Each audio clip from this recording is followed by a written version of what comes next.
Hi అండి. ఈరోజు నేను శారీ కుచ్చులు ఎలా చేసుకోవాలి అనేది నేను చూపించబోతున్నాను. దానికోసమని చెప్పి ఇలా మనము సిల్క్ థ్రెడ్ తీసుకోవాలండి.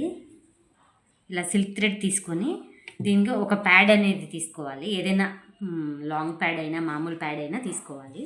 దాన్ని తీసుకొని ఇలా పెట్టేసుకొని ఇలా మనం ఇలా చుట్టుకోవాలి. ఇలా మనం ఒక 180 రౌండ్స్ చుట్టుకోవాలండి. ఇలా 180 రౌండ్స్ చుట్టుకున్న తర్వాత ఇలా మనం కట్ చేసుకొని, నేను ఇది వీడియో కోసం చూపిస్తున్నానండి, ఆల్రెడీ నేను చేసింది ఉంది, చూపిస్తాను. 180 లైన్స్ చుట్టిన తర్వాత మనం కట్ చేసేసుకొని ఇలా గమ్ పెట్టుకొని ఉంచుకోవాలండి. ఇలా గమ్ పెట్టేసుకొని ఉంచుకుంటే 1 year అయినా సరే ఇవి అలానే ఉంటాయండి. మనకి ఇలా వస్తుందన్నమాట. ఇలా వచ్చిన తర్వాత కుచ్చు ఎలా కట్టుకోవాలనేది చూపిస్తాను. ఇలా పట్టుకొని ఇప్పుడు మనం దీనికోసము ఏదైనా ఒక పొడవుగా ఉండే నీడిల్ కానీ ఏదైనా కానీ అట్లా పెట్టేసుకొని కట్టుకోవచ్చు అండి. నేను టూత్పిక్ వాడుతున్నాను. టూత్పిక్ వాడుకోవచ్చు, దబ్బనం వాడుకోవచ్చు, ఏదైనా వాడుకోవచ్చు అన్నమాట. పొడవుగా ఉండేది పుల్ల లాంటిది ఏదైనా మనం ఈ కుచ్చుల మధ్యలో నుంచి ఇలా పెట్టేసి ఇలా మొత్తం ఇవన్నీ కూడా దారాలు ఇలా నీట్గా సరి చేసుకోవాలండి.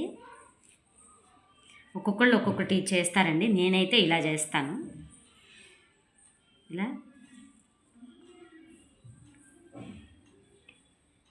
ఇలా పెట్టేసి ఇలా ఒక 2-3 రౌండ్స్ చుట్టుకోవాలండి. చుట్టుకున్న తర్వాత మనం ఇలా ఒక ముడి వేసుకోవాలి కదలకుండా. ఇలా ఒక 2-3 knots వేసుకున్న తర్వాత ఇక్కడ ఒక ఇలా వేసేసుకోవాలి ముడి కదలకుండా. ఇది కూడా కుచ్చు అనేది కదలకుండా ఇలా నాట్స్ వేసుకోవాలి. తర్వాత ఈ దారం అనేది ఇలా బయటికి తీసేసి ఇలా మనం కట్ చేసుకోవాలి. తర్వాత మనకి ఎంత లెంత్ కావాలో కుచ్చు అనేది అంత లెంత్ చూసుకొని కట్ చేసుకోవాలి. ఎక్స్ట్రాగా ఉన్నాయన్నీ కూడాను నీట్గా అనేసుకొని ఇలా కట్ చేసుకోవాలి. ఇప్పుడు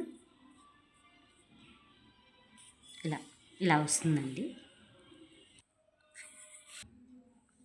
ఇలా మనం ఇట్లా కుచ్చుల్ని ప్రిపేర్ చేసి ఉంచుకున్నాం అనుకోండి, ఏదైనా శారీ వచ్చినప్పుడు మనం వెంటనే వేసేసుకోవచ్చు అండి. మనం అన్ సీజన్లో కనుక చేసి ఉంచుకుంటే సీజన్ వచ్చినప్పుడు వెంటనే కూడాను వేసి ఇవ్వచ్చు, 1 dayలో కూడా వేసి ఇవ్వచ్చు అనమాట. కుచ్చులు రెడీ చేయడం అనేది అడుగుతున్నారు, అందుకని చెప్పి ఈ వీడియో చేశానండి. Thanks for watching.